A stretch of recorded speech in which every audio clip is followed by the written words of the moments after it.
¿Qué sabes tú de la imposición de manos? En mi ministerio no siempre lo he practicado, pero sí de un tiempo acá.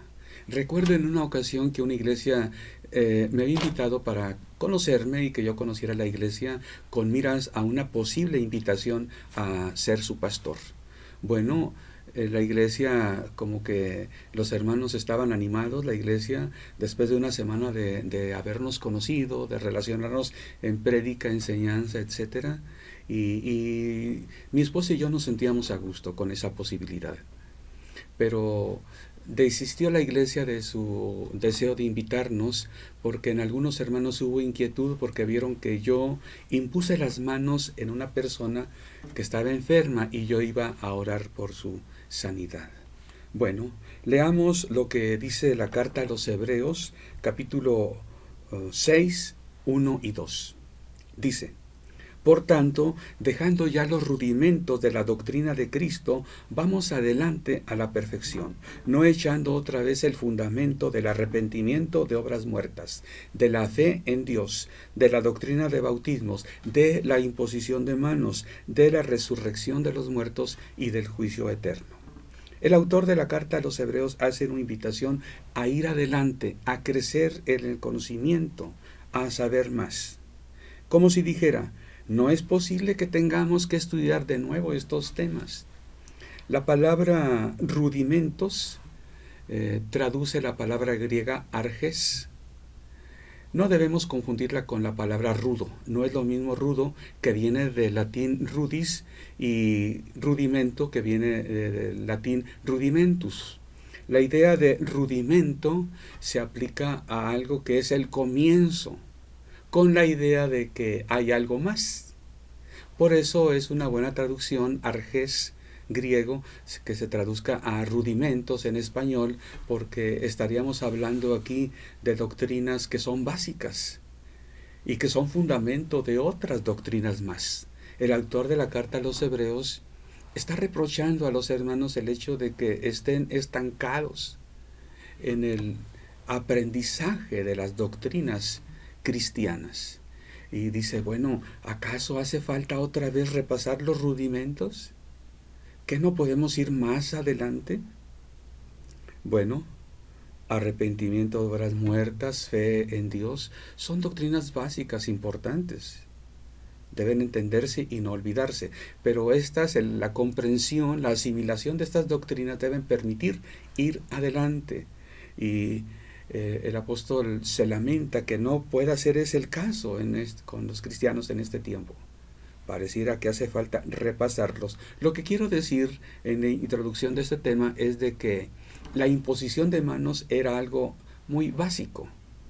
El lamento del apóstol al decir, y esto haremos si en verdad Dios lo permite, bueno, deja ver que no sabía si repasamos otra vez o si exhorto a los hermanos a que se afirmen para tratar otros temas de la doctrina cristiana.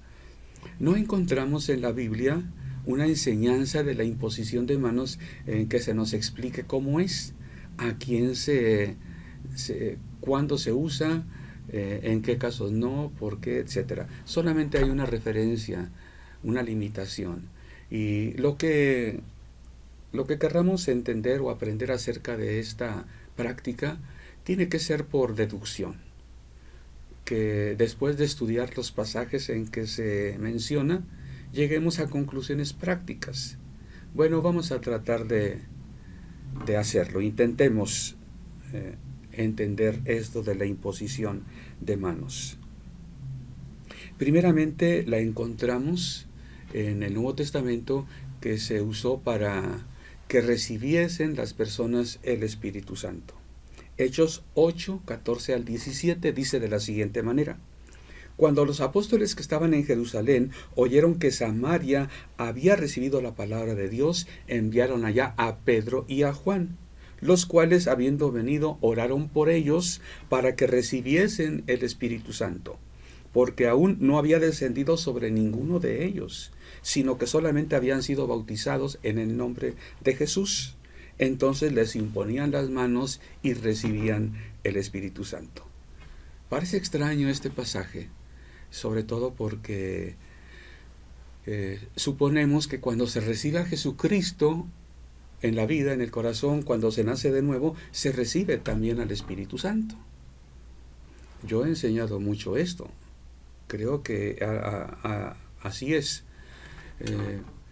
Tenemos que estudiar un poquito más a profundidad este tema, tal vez para llegar a conclusiones no erróneas acerca de cuándo viene el Espíritu Santo, pero es un hecho que aquí en Samaria Pedro y Juan tuvieron que ir para que recibiesen el Espíritu Santo. Así lo dice Lucas en el libro de los Hechos.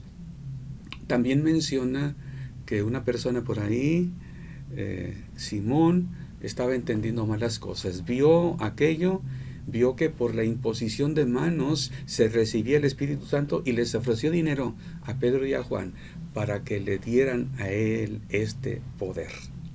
Bueno, hay otro pasaje en que los apóstoles son enviados con la idea de confirmación, yo supongo. No se menciona imposición de manos, pero creo que es como para la idea de confirmar algo, una fe. Cuando en Hechos capítulo 11, versículo 22 nos dice que cuando algunos cristianos, siendo perseguidos de Jerusalén, salieron, pasaron por Chipre y otras ciudades, pasaron por Antioquía y predicaron la palabra, que fue recibida. Muchos se convirtieron. Llegó la noticia a Jerusalén y los apóstoles enviaron a Bernabé. Dice que era varón elocuente, poderoso en las escrituras, de manera que llegó y muchos más se convirtieron por la predicación y enseñanza de Bernabé. Después de un tiempo de estar ahí en Antioquía, fue a Tarso por Saulo. Entonces ya Bernabé y Saulo, que es Pablo también, continuaron la obra de confirmación, de reafirmación en la fe a los hermanos en Antioquía. Bueno, vamos ahora de nuevo a los pasajes que hablan de imposición de manos. Hay 3 pasajes en las cartas de Pablo a Timoteo que mencionan la imposición de manos. Veamos primeramente 1 Timoteo 4:14. Pablo le dice así a Timoteo: no descuides el don que hay en ti, que te fue dado mediante profecía con la imposición de manos del presbiterios. Bueno, la palabra descuides traduce la palabra amelei, la palabra griega amelei. No descuides. ¿Qué quiere decir esto? Bueno, la primera carta a Timoteo contiene instrucciones al apóstol en relación a su ministerio, cómo lo ejerza. La iglesia en Éfeso, donde estaba Pablo como pastor, era una iglesia grande. Desde el principio fue una iglesia grande, importante por ese lado. Era importante que Timoteo fuera bien firme y consistente en el ejercicio de su ministerio. En un principio los ancianos habían impuesto las manos en Timoteo, en señal de aceptación de su ministerio. Ahora era importante que Timoteo ejerciera bien ese ministerio, como Pablo le dice, para que sepas cómo debes conducirte en la casa de Dios. Pablo da instrucciones generales en esta primera carta. La conducta de los cristianos dentro de la iglesia, fuera de la iglesia, cuestiones prácticas como los requisitos que deben cubrir los ancianos, los diáconos, y diversas cosas de respecto a la vida, a la ética de los cristianos. Bueno, ninguno tenga en poco tu juventud. Pablo le escribiría también a Timoteo, y otras instrucciones respecto a Timoteo. Tienes que estar bien firme, como decimos, bien parado, bien ubicado en el ejercicio de tu ministerio. Entonces le dice, no descuides el don que está en ti. Lo recibiste por imposición de manos del presbiterio, de los ancianos, mediante profecía. Entonces tú recibiste, es importante que uses lo que recibiste, no lo descuides. Y esto, no lo descuides, quiere decir pon mucha atención en lo que ya recibiste, en lo que tienes. No tienes que buscar tener más cosas. Lo que ya recibiste, úsalo. Pon atención para el buen ejercicio de tu ministerio. Esta es la idea del pasaje de la primera carta que habla de imposición de manos. Ahora, En la segunda carta, el apóstol Pablo nos habla de otro tipo de imposición de manos. Vamos a ver la segunda carta. Segunda carta a Timoteo 1:6. Dice así: por lo cual te aconsejo que avives el fuego del don de Dios que está en ti, que te fue dado por la imposición de mis manos. Repito, es otro tipo de imposición de manos que recibió Timoteo. Y las circunstancias cuando Pablo escribió la segunda carta son diferentes que cuando escribió la primera carta. Cuando la primera carta todo estaba tranquilo, había mucho trabajo, mucha actividad. Ciertamente había cierta oposición, pero eran más tranquilos que los tiempos que estaba viviendo Pablo. En la segunda carta. Fue una carta que escribió Pablo desde la prisión. No todos los comentaristas coinciden en la opinión, pero a mí me parece evidente que la prisión por la que pasaba Pablo cuando escribió la segunda carta a Timoteo no es la prisión que pasó, que Lucas nos refiere en Hechos capítulo 28. El libro de los Hechos termina mencionando que Pablo predicó por 2 años de manera tranquila, sin impedimento, el Evangelio. Y vemos desde su llegada a Roma, que en el puerto de Puteoli y después en 3 tabernas, Pablo es recibido con gozo por los hermanos. Entonces fue una estancia placentera hasta cierto punto, la que Pablo tuvo en una casa rentada, alquilada, y predicó el Evangelio sin impedimento. Es distinto el ambiente que había cuando Pablo escribe a Timoteo la segunda carta. Vamos a ver algunas cosas más adelante. Pero vamos a ver, dice 2 Timoteo 4:6. Porque yo ya estoy para ser sacrificado, y el tiempo de mi partida está cercano. Pablo tenía esa certeza. En otra ocasión le menciona a los corintios que gracias a Dios por la libertad que obtuve, por las oraciones de muchos, ahora pueden ser dadas acciones de gracias a muchos por el don que recibí, el don de la libertad. Pablo padeció cárcel en diversas ocasiones y estaba seguro que iba a ser libre en una de las menciones en las cartas, pero aquí está casi seguro que va a ser sacrificado. Creo yo que entonces sí se refiere a otro encarcelamiento el que padeció Pablo en este tiempo. De ahí salió para ser ejecutado. Tal vez allá por el año 67 de la era cristiana fue decapitado según la tradición. No hay un escrito bíblico que nos lo diga, pero la tradición presenta a Pablo decapitado por Nerón. Eso lo podía ver de manera anticipada el apóstol Pablo. Dice algo más en 2 Timoteo 4:16. En mi primera defensa ninguno estuvo a mi lado, sino que todos me desampararon, no les sea tomada en cuenta. Muchos comentan que cuando compareció ante el César, para terminar el libro de los Hechos, estaría Lucas y algunos otros en su defensa. De hecho, algunos lo ven el libro de los Hechos como la defensa, la apología de Pablo ante el emperador. Lucas lo escribió con ese propósito. Bueno, pero es diferente ahora en este encarcelamiento. Ninguno estuvo a su lado, al lado de Pablo, en su primer defensa.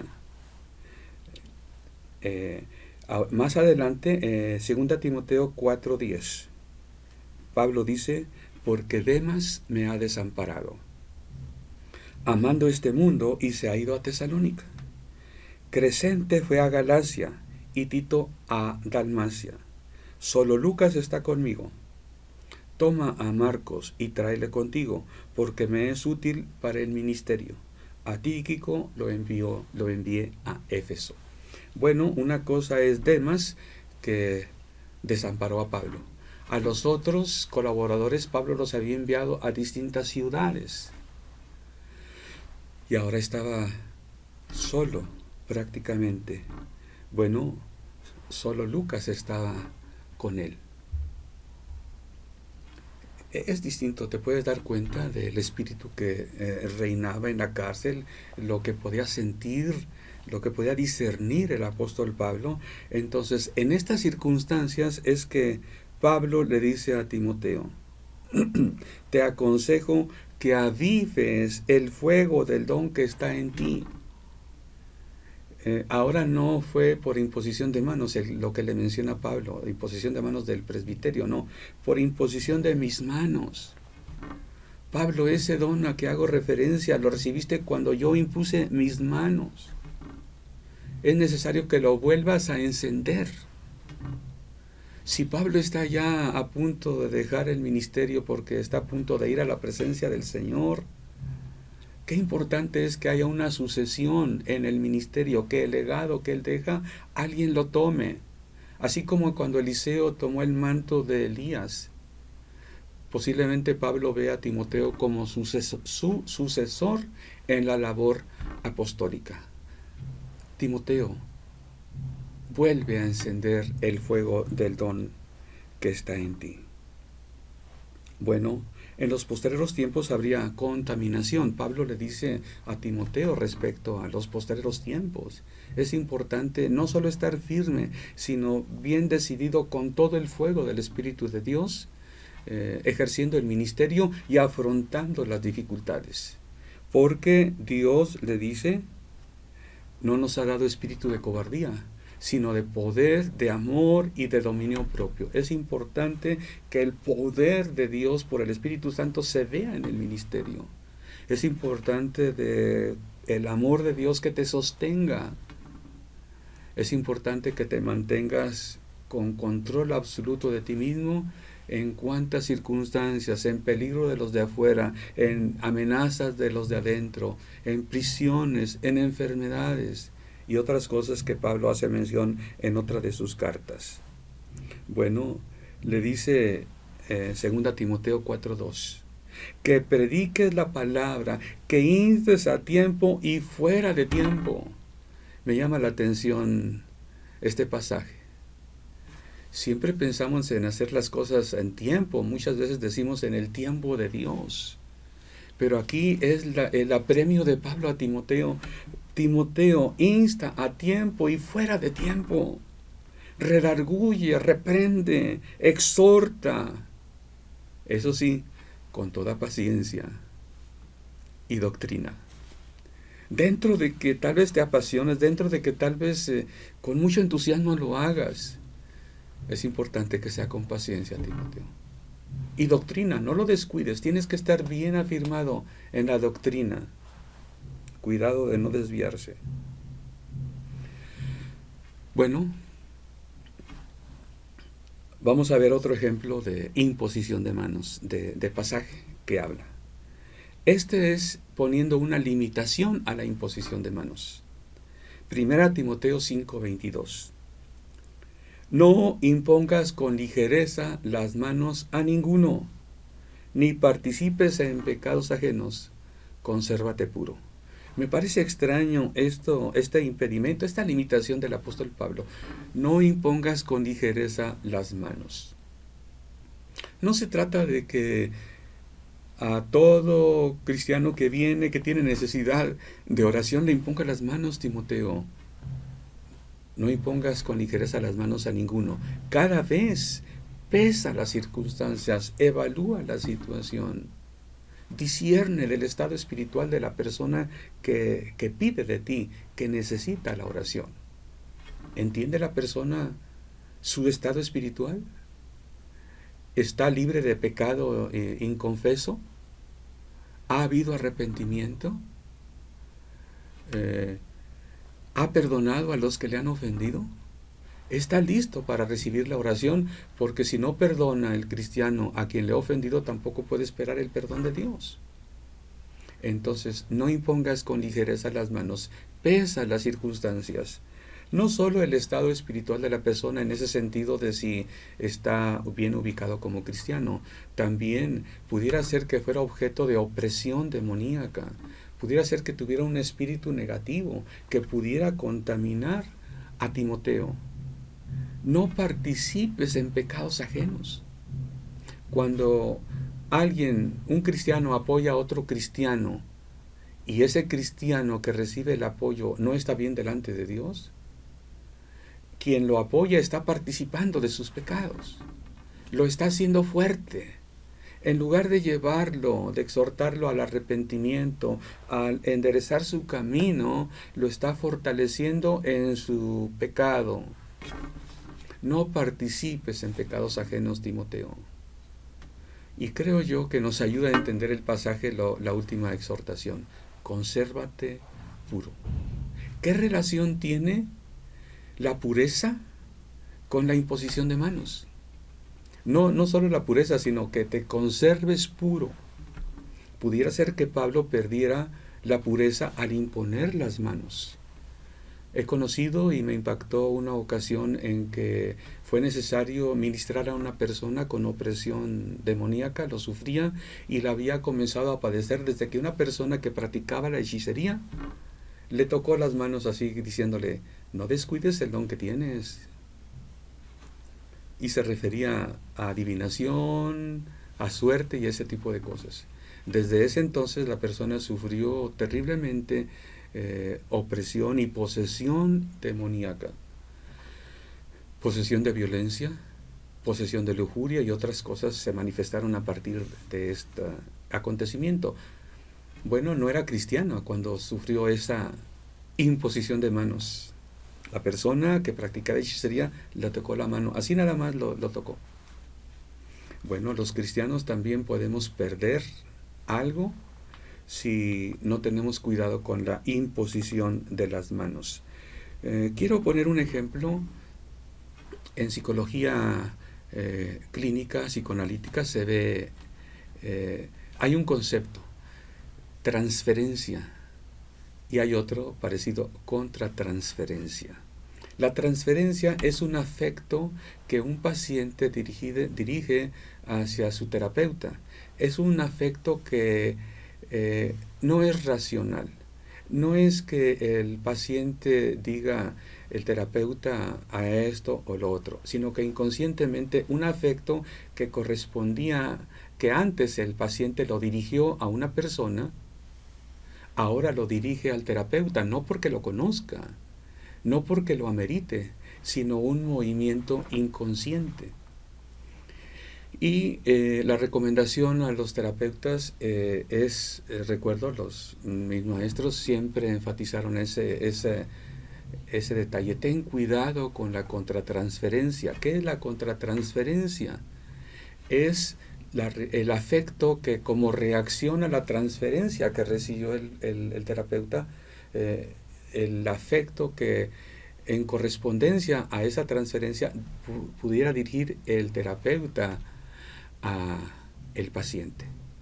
Recuerdo en mi residencia en la unidad de psiquiatría cuando a un paciente, a una pareja, en una cámara Gesell estaba el terapeuta, en este caso yo, con la pareja quien estaba dando terapia, y mi maestro desde el otro lado de la cámara Gesell y con los alumnos también que estaban estudiando.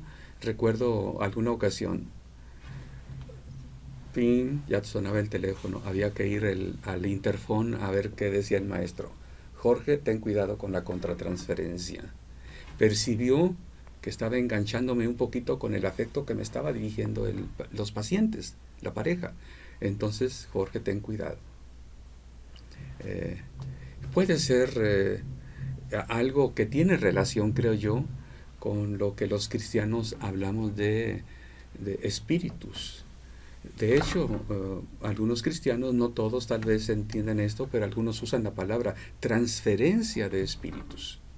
Los psicólogos hablan de transferencia refiriéndose a afectos, pero en realidad creo yo que es lo mismo. Podemos recordar cuando Pedro le dice a Jesús, Maestro, que no te acontezca en ninguna manera esto. Es un afecto transferencial. Pedro dirige el amor, el deseo de proteger a Jesús, que no sufras. Y que le dice a Jesús, quítate de mí, Satanás, me eres tropiezo. Se habría enganchado con contratransferencias si le dijera, Pablo, muchas gracias por tu amor, yo sé que tú me amas, pero nada de eso. Podemos recordar también a Pablo cuando le dicen, primeramente a Agabo le dice, esto le va a suceder al dueño de este cinto. Los hermanos dicen, Pablo, no vayas, y hasta lloran. Y Pablo le dice, ¿por qué me atormentan con sus lágrimas? No saben, yo estoy dispuesto no solo a ser aprendido, sino a dar mi muerte por Cristo. El Espíritu Santo me ha mostrado que me esperan prisiones. La transferencia es, los discípulos, al oír que Pablo va a sufrir, le dicen, Pablo, no vayas a Jerusalén, que no te ocurra eso. Pero Pablo no dirige contratransferencia a ellos. Se da cuenta de ese afecto, que no es correcto aquí, y les dice, yo sé lo que me esperan, pero yo voy a seguir allá. ¿Ok?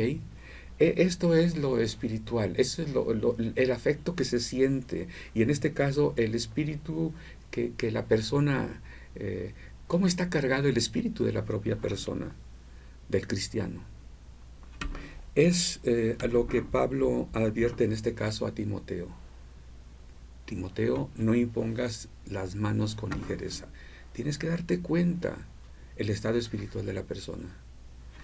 No se trata de que tú vas a orar por la persona que reciba, que sea sano, que sea bendecido, no. Hay que ver cómo el estado de la persona. ¿Por qué? Porque tú pudieras recibir transferencialmente un espíritu que te robe la pureza. Esa es una limitación. Es muy interesante este pasaje. Reconozco que no es muy amplio el tema, ya lo he dicho. Qué lástima que el autor de la carta a los hebreos no les haya repasado la doctrina de la imposición de manos. O tal vez lo hizo, pero no lo escribió. Los cristianos necesitamos conocer esta doctrina que era básica, era un rudimento. Y repito, rudimento, la idea de rudimento es algo que requiere una ampliación, una profundización, un ir más allá, construyendo una doctrina.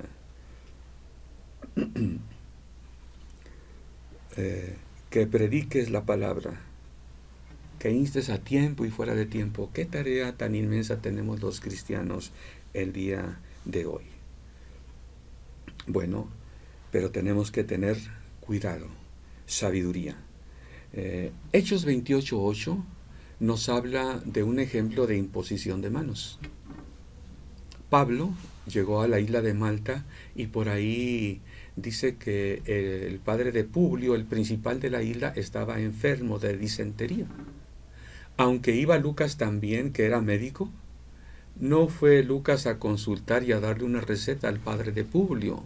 Lo que hizo Pablo fue orar por él y fue sano de la disentería. No le dio antibióticos, no le dio tecitos, impuso las manos en el padre de Publio y fue sano.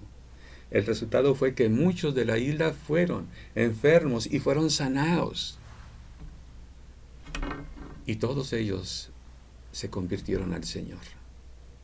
Lo que hubo fue la imposición de manos para que el suegro de Publio fuera sano.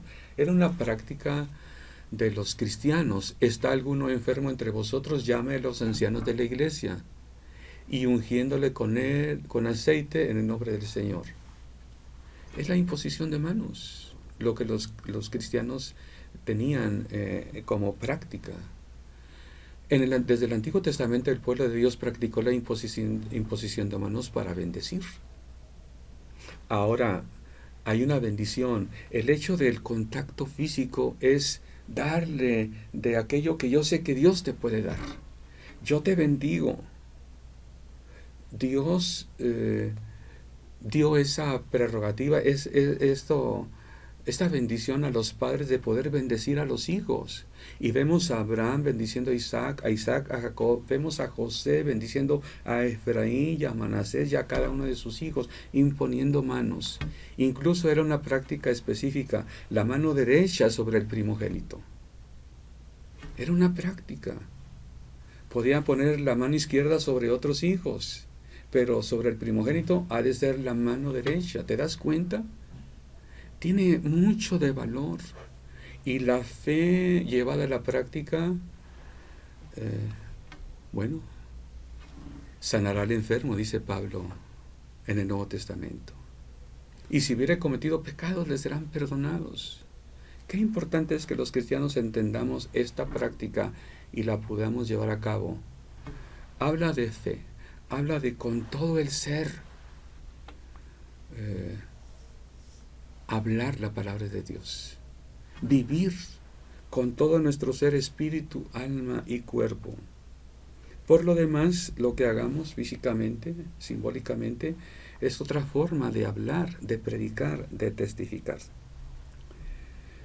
Yo ya estoy para ser sacrificado. Qué importante es que los cristianos no perdamos lo que hemos recibido, que continuemos lo que ya Dios nos ha dado de una o de otra manera y lo pasemos a las siguientes generaciones. Nosotros tenemos una tarea grande.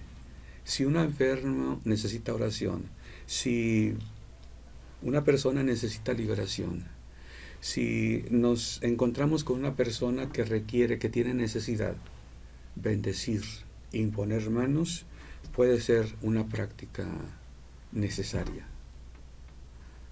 Es un rudimento de la fe. No es algo para que lo despreciemos, es algo para que edifiquemos encima de ello. Es decir, la experiencia de imponer manos, de ver la bendición que viene con imponer manos, nos debe de llevar a algo más. Y es lo que el autor de la carta a los Hebreos quería patentar.